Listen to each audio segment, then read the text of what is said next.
Can't get enough of bonfires, bludgeoning or brutal difficulty spikes? Dark Souls fans, stay tuned.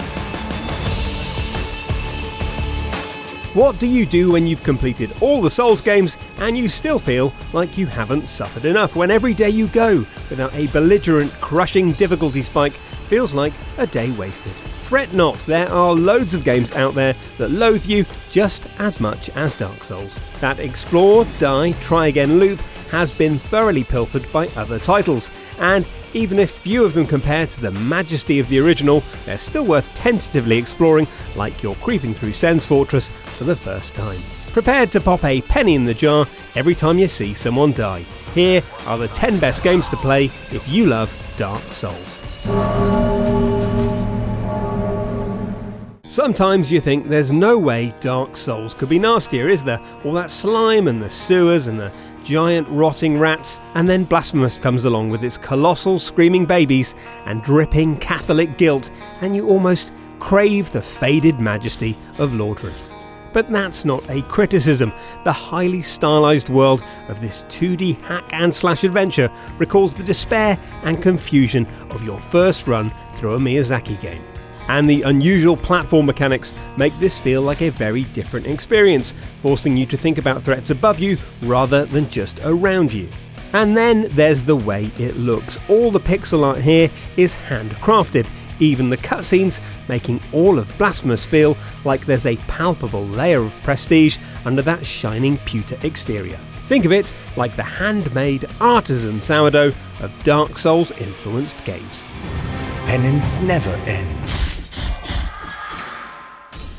I know we're only on entry 2 and that seems rather early for another Miyazaki game, but I promise there will be some surprises later on. But in the meantime, let's talk about Sekiro: Shadows Die Twice. Legally speaking, Demon's Souls and Bloodborne are still off our PC menu, but Sekiro offers something substantially different from a classic Souls action RPG while retaining that Miyazaki feel. You won't be able to circumvent enemies by grinding levels using brute force, you can't rely on the Drake Sword to ease you through the early sections, and you won't be summoning your more talented friends to cheese past Sekiro's equivalent of Ornstein and Smaug. In Shadows Die Twice, you get better or you don't progress. It's that simple.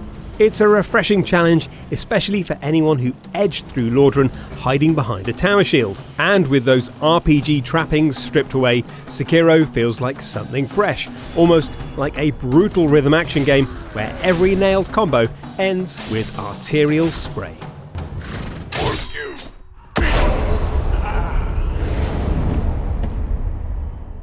Surge Dev's Deck 13 are most famous for creating games that borrow select bits from FromSoft's venerable series, churning them out with impressive speed and dedication. And their most recent effort, the Surge 2, is arguably the best of the bunch so far. The sci-fi setting takes you to Jericho City, where you hack robots and rogue soldiers to bits in a game that's all about crunchy, high-stakes, stamina-based combat. It's a striking, sparky, pleasantly solid adventure that signifies Deck 13 becoming far more than just those guys who make games a bit like Dark Souls. But if you want something more similar, and I do mean similar in the same way someone will be similar to you if they stole your job, life partner and clothes before moving into your house, then look at Lords of the Fallen instead, a dark fantasy alternative to the Surge that feels like a sugar-free version of Souls. Remnant is one of those games you didn't think existed anymore, the sort of brilliant 7 out of 10 titles that disappeared around 10 years ago, which on paper look like the Venn diagram of other more lavishly funded titles. It should feel like it's trying to please too many people at once. Fantasy, horror, westerns, post-apocalyptic worlds like Fallout, and science fiction all blend into something that should resemble Homer's car from The Simpsons, but the actual result is a fascinating, unusual looter shooter that seamlessly integrates many of the best bits of Dark Souls. The world around you changes as you try and carve a fresh foothold for the doomed human race, fighting against an ancient evil from another dimension.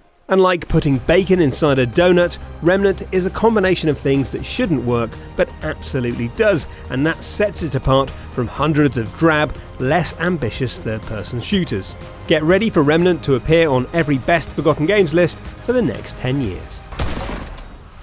Salt and Sanctuary borrowed Dark Souls mechanics way before it was cool. Back when other games were only thinking about ways to steal Miyazaki's best ideas, this was implementing them in a haunting, stylized world. Candlelit sanctuaries take the place of bonfires, and Salt replaces souls.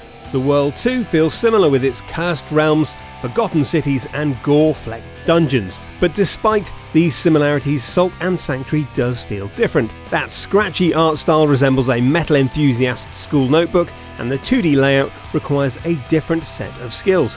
Yes, enemies only attack you on a linear plane, but that means you have fewer ways to avoid them as well. It's a combination of styles and mechanics that could have felt clumsy in the hands of a less capable dev, but Scar Studios draw everything together into a rich, challenging adventure that's well worth experiencing long after you've reached the kiln of the first flame.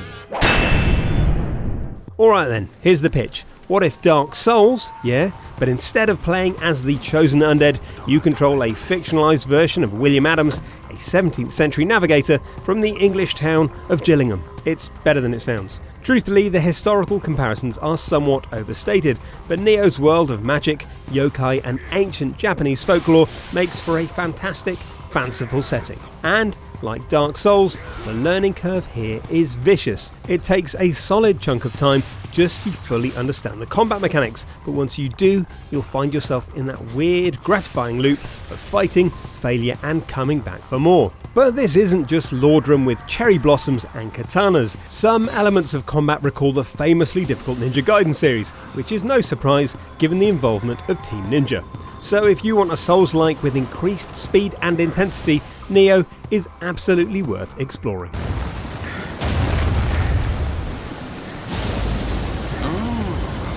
Well done. If your favourite thing about Dark Souls are those lingering moments at the start of a boss fight when you try and work out how to damage an otherwise indestructible enemy, then you'll love losing at Titan Souls. Here, the sense of panic, confusion and opportunity are distilled into their purest form. You go to a new boss, get squashed, try again and again and again. And in that respect, it works as a twitchy, skill-based puzzle game in which you have seconds to spot a boss's weak spot before getting splattered. The sparsity of information feels very Dark Souls too, as you navigate a world that basically tells you nothing, leaving you to rely on years of acquired gaming knowledge to get through. And when you finally do work everything out, few things feel as rewarding as landing a one-hit kill of your own. Take that! And if all that isn't enough for you, then at least, you know, it has Souls in the title. Oh, glowy.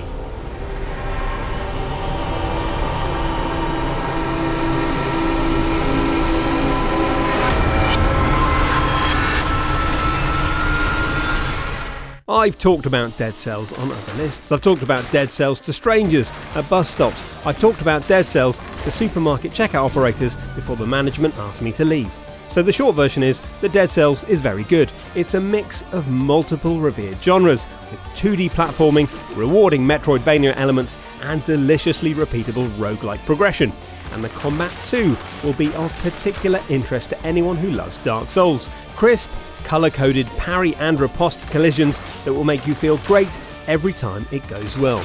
The weapons too add the same sense of game-changing variety that you get from a Souls game, including swords, scythes, arcane bows and even a frying pan. But most of all, like Dark Souls, Dead Cells feels amazing to play, even when it's all going disastrously wrong, which it absolutely will, repeatedly.